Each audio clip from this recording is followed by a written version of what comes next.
구두쇠 남편의 비상금. 요것도 어떤 사연인지 궁금해지네요. 영상 보겠습니다. 퇴직한 남편과 노령연금에 기대 사는 부부. 오늘은 바로 남편에게 생활비를 받는 날인데 자, 100만 원. 원래 택도 없어요. 10만 원만 올려줘요. 노후 대책을 해야지. 돈이 어디 하늘에서 뚝 떨어져? 심지어 두부 한 모, 콩나물 한 봉지까지 확인하는 구두쇠 남편. 이게 뭐야? 당신 씀씀이 너무 해픈 거 아니야? 나 아파서 병원 다녔어요. 아픈 것도 정신이 약해서 그런 거야. 병원비, 약값 이게 다 얼마야? 아내는 점점 구두쇠 같은 남편 때문에 서운함만 커졌습니다. 그런데 남편의 지출은 의외의 곳에서 관대했는데요. 돈 보냈어. 확인해봐. 부족하면 말하고. 들어가.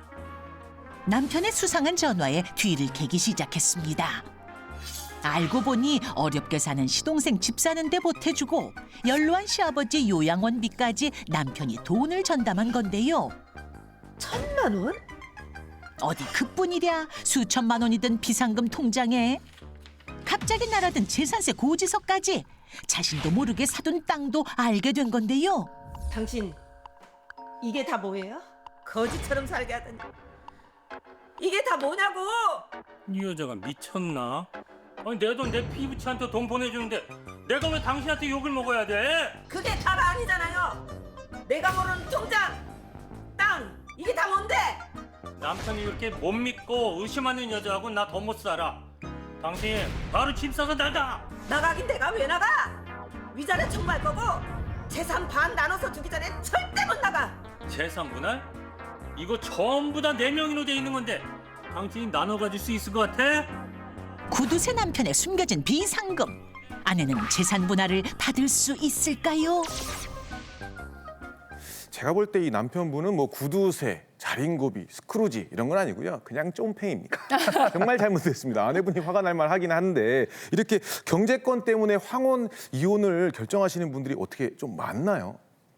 그렇죠. 사실은 이제 이렇게 그 황혼의 이혼 사유가 엄청나게 도박이다, 바람이다 이런 게 아니라 사소한 경제적인 문제 때문에도 많이 생기는데 어떻게 그 사례가 저의 사례와 흡사한지 모르겠습니다. 제가 상담했던 사례와 사실 이제 공무원으로 퇴직하신 분이 어떤 교육을 받으셨나 봐요. 근데 보통 이제 교육을 받다 보면은 노후가 수명이 연장되니까 궁핍하게 살아야 된다 이런 얘기를 많이 받아서 남편이 은퇴하자마자 아내에게 같이 가계부를 쓸 거를 제안합니다. 그래서 영문도 모르는 아내는 그냥 남편 시킨 대로 가계부를 쓰는데 문제는 남편은 문서에 또 이 가계부 작성에 또 능하지만 아내는 또 그 좀 능하지 않으니까 네. 늘 잘못 썼다고 혼나고 아이고. 500원 더 썼다고 혼나고 그리고 옷 하나 3만 원짜리 샀다고 혼나고 그리고 더 억울한 건 뭐냐면 집에 저렇게 옷이 많은데 무슨 옷을 또 사냐 이렇게 이제 온갖 그 이제 구박을 받으면서 그래도 근근히 잘 살아가고 있는데 문제는 이제 그 아내분이 남편의 어떤 그 서랍을 좀 정리하다가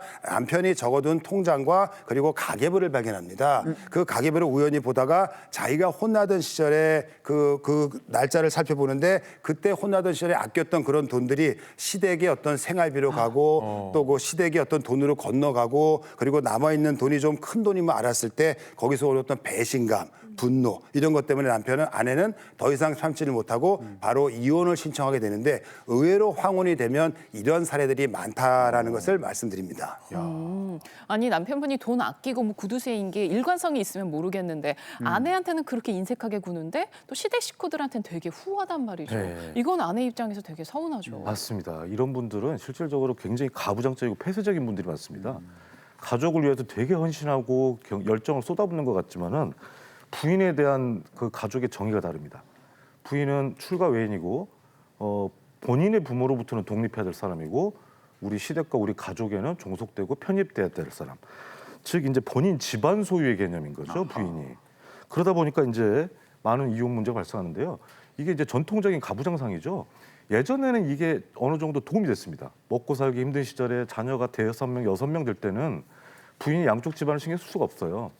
부인이 집안에 들어와서 한 집안에 전념하고 헌신할 때 각자의 집안이 살아날 수 있기 때문에 옛날에는 이런 전통적인 개념이 어느 정도는 이바지를 할 수가 있었죠. 하지만 이제 현재는 그런 시대가 아니죠. 아까 같은 문제들이 생기면 학원 이혼이 빨라질 수밖에 없을까 그렇게 생각됩니다. 네. 자, 그럼 이쯤에서 팩트 체크 한번 해보겠습니다. 생활비 지원에 과도하게 인색한 남편, 이건 이혼 사유가 될까요?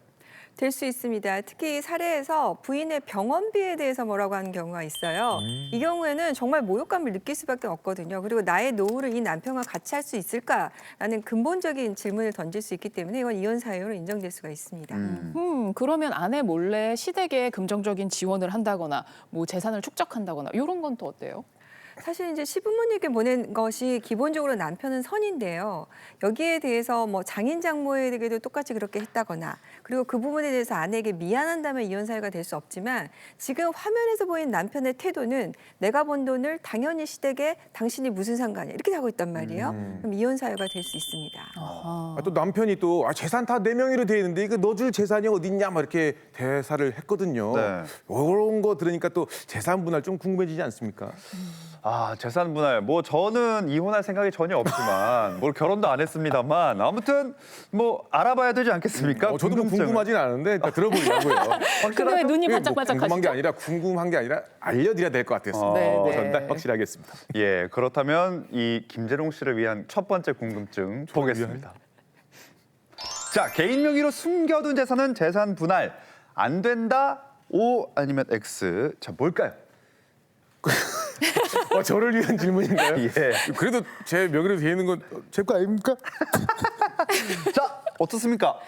네, 정답은 O입니다. 오. 네, 재산 분할이 당연히 됩니다. 일단 이혼을 하기 전에는 본인 명의로 숨겨둔 재산은 본인의 재산이죠. 그런데 화면이 좀 잘못됐네요. 재산 분할 됩니다. 개인 명의로 숨겨둔 아, 이거 안 재산은 된다가 안 된다의 X니까. X. 안 된다는 의미. 그렇군요. 네, 아, 죄송합니다. 네. 네. 그래서 이제 이건 소송에 들어가게 되면은 그 개인 명의의 재산이나 이런 것들은 사실 조회를 통해서 알아낼 수가 있어요. 그래서 이 부분은 소송에 가게 되면 이혼이 되면은 밝혀진다는 거 그리고 재산 분할이 된다는 거 알고 계셔야 될 것 같습니다. 알겠습니다. 그럼 이어서 두 번째 궁금증 살펴보겠습니다. 연금은 재산 분할 대상이다? 맞으면 O, 틀리면 X. 재롱 씨 어떻게 생각하세요? 저는 분할연금이라는 말을 들어본 적이 또 있고요. 연금이 아내가 잘 되어 있는 것 같습니다. 됐으면 좋겠습니다.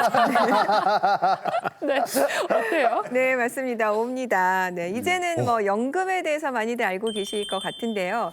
연금이라는 것은 기존의 소득의 일부분을 미래를 위해서 모아놓은 거잖아요. 그런데 그렇게 모아놓을 수 있던 거에 대해서 배우자의 기여가 인정이 되기 때문에 요새는 이제 법상으로 국민연금부터 해서 다 포함해서 재산분할 대상이 되는 것으로 정리가 되어 있습니다. 다만 이제 기간이라는 게 있어요. 그래서 뭐 혼인기간이 짧으면 이게 전체가 되면 안 되겠죠. 그래서 연금법상 계산식이 있지만 어쨌든 기본은 재산분할 대상이 됩니다. 네. 혹시라도 김재롱 씨를 위한 궁금증을 해결해 봤습니다. 자, 그럼 황혼 이혼의 대표 사례 마지막 보겠습니다. 조론한 아내의 사생활. 자, 이 조론 중에 벌어지는 갈등 사연인데요. 영상 보시죠. 3년 전 은퇴한 고독 씨. 퇴직 후 아내와 대면하면서 달라진 게 있습니다. 따로 잠을 자는 건 물론 빨래도 각자 도생이었는데요. 어느 날 꾸미고 나간 아내를 보며 고독 씨가 입을 뗍니다. 어디가? 왜? 언제 오는데? 왜 그렇게 다 물어봐? 나 참. 참견하지 마세요. 은퇴 후 남보다 못한 사이가 됐는데요. 결국 자유를 찾아 각자의 삶을 살기로 했습니다. 이제 우리 정식으로 결혼합시다. 내용 읽어보고 사인해. 개인적인 사생활을 서로 간섭하지 않는다. 자식 일에는 부모의 도리를 다한다. 남편은 월 생활비 150만 원을 아내에게 지급하고 아내가 전세 얻어 나가 산다. 그래, 내가 원하던 바야. 자유가 필요했다고. 그렇게 조론을 선택한 두 사람. 결국 조론 계약서에 사인합니다. 그런데 얼마 뒤 아내가 외간 남자의 에스코트를 받으며 차에 올라타는 장면을 목격한 남편. 당신 내가 다 봤어. 누구야? 당신 바람 피는 거야? 우리 결혼한 거 아니었어? 당신이 무슨 상관이야? 사생활에 간섭하지 않는다. 기억 안 나? 내가 그냥 만나게 둘 줄 알아? 당장 생활비 끊을 거야. 뭐? 생활비를 끊어? 계약 위반이야. 당신이 손을 넘은 거잖아. 바람 폈잖아. 증거 있어? 증거 있냐고? 이럴 거면 당장 이혼해. 이혼? 이혼 절대 못해. 당신이랑 그 상간남한테 위자료 청구 소송할 거야. 졸혼 후 아내의 숨겨진 사생활로 위자료 청구 소송 가능할까요? 네, 예전에는 별거라고 했는데 요새는 졸혼이라는 표현을 되게 공식적으로 많이 쓰시더라고요. 이렇게 지내시는 분들이 꽤 많은가 봐요. 예, 맞습니다. 졸혼 요새 유행이죠. 근데 앞서 보신 화면이 졸혼의 위험성과 굉장히 신중해야 될 거를 보여드립니다. 제가 상담실에서 실제 졸혼한 부부를 상담한 적이 있는데요. 부인이 똑같은 케이스입니다. 그냥 친구였다. 남편이 없으니까 내 인생이 보였다. 남편이 없으니까 나를 따뜻하게 배려해주고 나한테 그렇게 잘해주는 사람이 있더라. 그래서 그 이상 그 이하도 아닌 친구였다. 남편은 정조의 의무를 버렸기 때문에 졸혼이 망가졌다. 이런 케이스. 저도 요새 유행한다고 하지만 정말 졸혼 얘기 들어볼 때 케이스가 나오면 살이 어렵습니다. 네, 참 그냥 속편하게 졸혼해버리는 게 낫지 싶다가도 너무 이런 사례를 들어보면은 유행만 쫓아가는 게 아닌가 이런 걱정도 되거든요. 그렇죠. 이제 졸혼이라는 것이 사실은 일본에서 2004년에 이제 시작된 개념인데 졸혼을 고남이라는 책에서 시작한 그 개념입니다. 그래서 졸혼을 한마디로 정의하자면은 부부인 듯 부부 같은 부부 아닌 부부, 뭐 아무튼 부부인데 아니고 뭐 여러 가지 복잡한데요. 사실은 이제 법적으로 이혼을 하지는 않았지만은 어떤 생활 공간은 분리하고 생활부도 분리해서 사는 그런 형태인데 이것이 이제 왜 계속 늘어나냐면 기대 수명이 좀 늘어나잖아요. 옛날에는 아이들 다 키우고 나서 기대 수명이 뭐 시간이 많이 남지 않았는데 지금은 많이 남다 보니까 자아 개발의 욕구가 생기다 보니까 여보 나 춤 좀 배울래, 여보 나 여행 좀 갈래. 그러면 옛날에는 반응이 어땠나요? 내 눈에 흙이 들어간 다음에 해라, 도장 찍어줄게 뭐 이랬는데 지금은 이제 그런 어떤 가부장적인 굴레에서 벗어날 수 있는 합리적인 명분을 제공해 줄 수 있기 때문에 앞으로 좀 더 확대되지 않을까 이렇게 추측할 수 있습니다. 근데 사연을 들어보니까 전 좀 궁금한 게 졸혼 중에 아내분께서 연애를 했잖아요. 이거는 외도일까 아닐까 이것도 좀 궁금하고요. 또 남편분이 아내 그 곁에 있던 외간 남자에게 위자료 청구 소송도 하겠다고 했거든요. 이게 다 가능한 건지 궁금합니다. 네, 이거 되게 중요한 질문인데요. 잘 들으셔야 됩니다.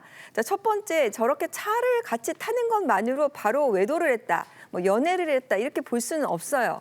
그래서 이것만 가지고 남편이 뭐 상간남 청구 소송을 하겠다, 위자료 청구 소송을 하겠다는 이건 성립은 안 되지만 만약에 정말로 아내가 연애를 했다.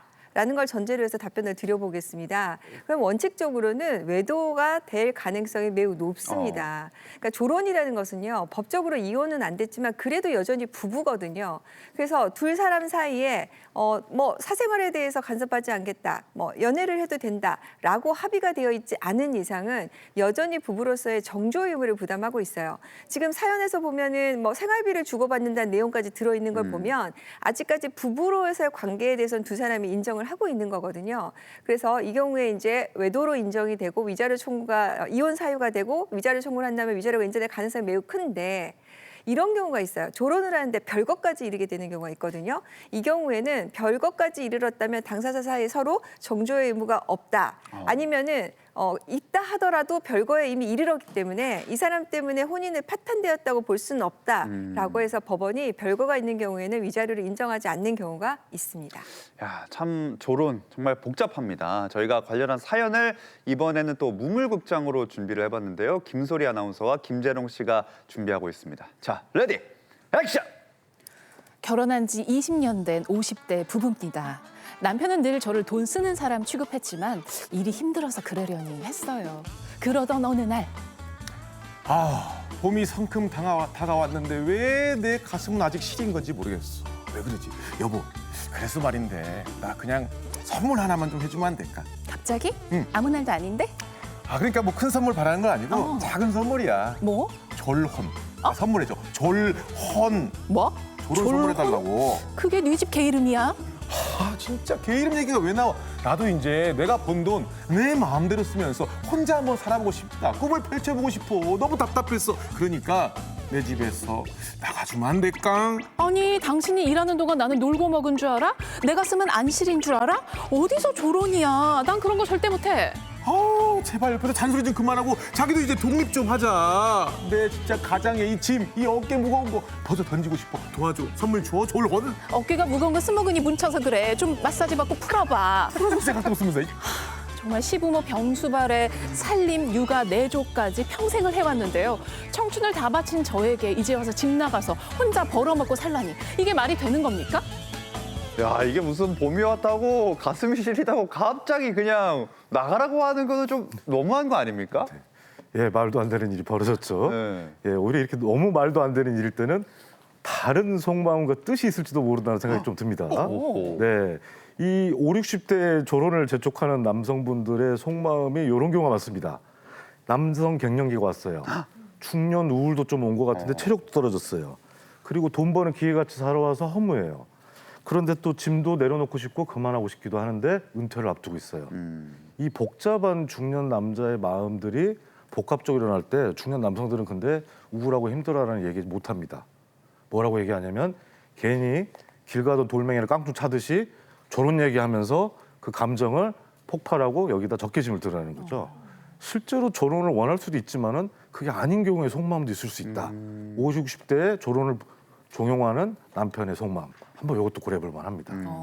그 뜬금없이 배우자께서 조론을 요구할 때는 제 얘기를 한번 잘 들어보세요. 제가 그 몇 년 전에 어깨가 굉장히 아파가지고 주변에 물어봤더니 뭐라 그러냐면 동네 형들이 50견이래요. 그래서 그런 줄 알고 참고 살았는데 어느 날 이제 병원을 갔더니 의사가 왜 이렇게 미련하게 살았느냐. 그 근육에 뭐 칼슘이 달라붙은 석회성 건염이랍니다. 그래서 주사 한 방으로 말끔해졌습니다. 근데 제가 이 말씀을 드리는 이유는 뭐냐면 뜬금없이 이런 일이 생길 때 혼자 판단하고 주변에 물어보지 마시고 반드시 전문가와 상의하셔야 일을 좀 더 현명하게 대처할 수 있다. 이런 일이 생겼을 때는 먼저 상담가에게 상담 신청하시고 그 다음에 또 변호사를 찾아야 하는 것이 현명한 대처가 아닌가 싶습니다. 네.